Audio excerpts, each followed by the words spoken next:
ఈరోజు దుమ్మగూడెం మండలం మరి చిన్నారులగూడెంలోను ఇక్కడ డి కొత్తగూడెం ఈ రెండు ఊర్ల మధ్యన దాదాపుగా 2 కిలోమీటర్లకు సంబంధించినటువంటి మెటల్ రోడ్డు దాదాపుగా 10-15 సంవత్సరాలు అవుతుందని చెప్పేసి గ్రామస్తులు చెప్తా ఉన్నారు.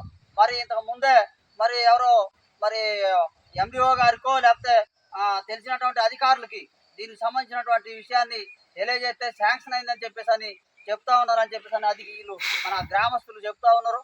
మరి శాంక్షన్ అయితే ఈ రోడ్డుని ప్రారంభించి పూర్తి చేయాలని చెప్పేసి డిమాండ్ చేస్తా ఉన్నాం. వర్షాకాలం వస్తే కొద్దిగా వర్షం వచ్చినా కూడా మరి ఆటోలు బండ్లు కాదు కానీ మనుషులు పోవడానికి కూడా మరి వీలు పడేటటువంటి పరిస్థితి ఉండదు. మరి అందుకనే ఈ రోడ్డుని దాదాపుగా మరి 10 సంవత్సరాల నుంచి అధికారులు ప్రభుత్వం పట్టించుకొని ఈ రోడ్డు మరి నిర్మించినటువంటి పాపాన పోలేదు. ఆ పెద్దార్లగూడెం నుంచి మరి భద్రాచలానికి వెళ్ళేటటువంటి మరి వెహికల్స్ మొత్తం కూడా ఇటు నుంచే మరి డి కొత్తగూడెం నుంచి ఆ నడికూరు నుంచి వెళ్తూ ఉంటుంది. ఇటేమో నడుకూరు పంచాయతీ, అటేమో ఆర్లగూడెం పంచాయతీ. ఈ రెండింటి మధ్య ఉన్నటువంటి ఈ రోడ్డుని మరి పూర్తి చేయాలని చెప్పేసి డిమాండ్ చేస్తా ఉన్నాం. అట్లే శాంక్షన్ అయితే మరి వెంటనే ప్రారంభించాలని చెప్పేసి డిమాండ్ చేస్తా ఉన్నాం. శాంక్షన్ కాకపోతే మంత్రులు మరి దీన్ని దృష్టిలో పెట్టుకొని పట్టించుకొని దీన్ని వెంటనే శాంక్షన్ చేసి ఈ రోడ్డుని పూర్తి చేయాలని చెప్పేసి డిమాండ్ చేస్తా ఉన్నాం.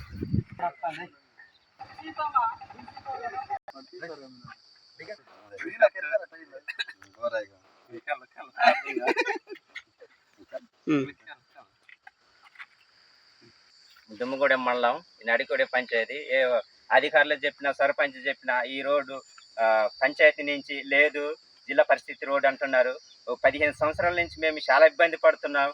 మాకు పక్కన పొలాలు ఉన్నాయి, పొలాలకు మందు కట్టలు తేవనా కూడా 2 వీలర్స్ తెచ్చినా కూడా పడి మాకు దెబ్బలు తగిలి హాస్పిటల్కి వెళ్తున్నాం. అయినా సర్పంచ్ చెప్పినా కూడా మాకు పోయటానికి అది మట్టి తిప్పులు పోసినా కూడా మాకు డబ్బులు పడవు. ఎందుకంటే అది పంచాయతీ లేదు, జిల్లా పరిస్థితి రోడ్డు అంటున్నారు. అధికారులు చెప్తే పోస్తాం శాంక్షన్ అయింది అంటారు కానీ అధికారులు వచ్చి చూడటం లేదు. ఇది ఎలక్షన్లు వచ్చినప్పుడే వస్తారు. ఆ రోడ్డు పోయాలంటే పోస్తాం శాంక్షన్ అయిందంటారు. శాంక్షన్ అయిందో లేదు మాకైతే తెలియదు.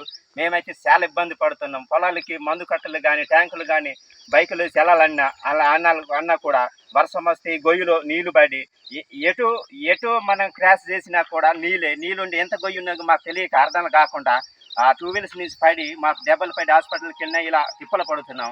అయినా కూడా ఏ అధికారులు రావటం లేదు. ఈ రోడ్డు మాకు శాంక్షన్ అవుతుంది అంటున్నారు కదా, మరి ఎండిఓ మేడలు చెప్పినా కూడా ఎండిఓ మేడ 1 సంవత్సరం అట్ట కోసం మట్టి పోసింది. అయినా కూడా ఆ మట్టి కూడా మళ్ళీ వరుసలు పడి మళ్ళీ పెద్ద పెద్ద గొయ్యిలు పడి చాలా ఇబ్బందులు పడుతున్నాం. ఇదే మాకు అధికారులు దీన్ని చూసి మాకు ఎట్లయినా శాంక్షన్ చేసి ఇది న్యాయం చేయాలని మేము కోరుతున్నాం.